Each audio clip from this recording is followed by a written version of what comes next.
And this is the meaning of Holy Thursday, and this is why we gather here together. We must learn to wash feet, and we must learn that the best part of us is when we are forgetting ourselves and reaching out in love to our brothers and sisters. Tonight, we cannot wash each other's feet physically, even in the simple ritual of the washing of the feet, because Corolla is outside. But let us use the next few minutes to reflect on how else we can wash each other's feet. Tonight, we see Jesus on his knees, wiping away dirt, washing feet. It comes at a surprising moment on the night when we celebrate the institution of the Eucharist and the institution of the priesthood. But the church does not offer us a gospel reading, but Christ giving us himself in the form of bread and wine. In tonight's gospel, God gets down on his knees for us. Tonight he lowers himself. Tonight he becomes a servant to the world, as humble as a slave. And the imitation of Christ begins with this moment. It is in the selfless service, doing what others won't do or can't do. Confronted with this challenging gospel reading, it is worth asking ourselves, what have we done? How many feet have we washed?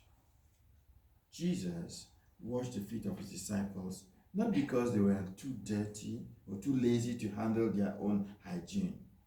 Now, we're very conscious about hygiene. Wash your hands. Now we're talking about wash your feet. But rather as a model for us to imitate. When we imitate Jesus, we show it in the way we cope with the trials and the difficulties of life, which we all have. Have you washed anyone's feet lately?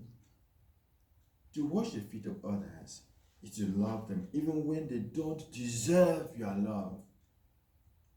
To wash the feet of others is to do good to them even if they don't return the favor. To wash the feet of others is to consider their needs as important as your needs. To wash the feet of others is to forgive them even if they don't say, I am sorry. To wash the feet of others is to serve them even when the task is unpleasant.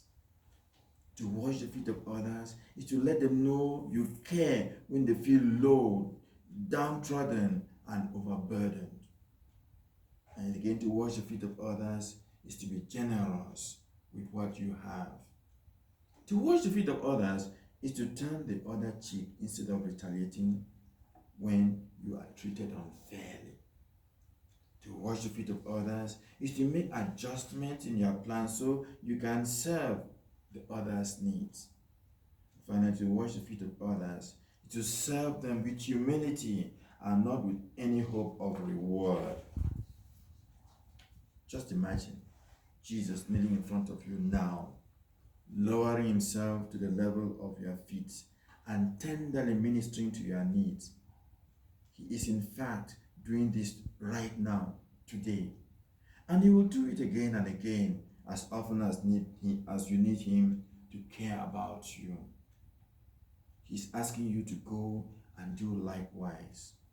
Be the hands of Jesus that wash the feet of people around you. And we meet Jesus in the dirty feet that we lower ourselves to clean.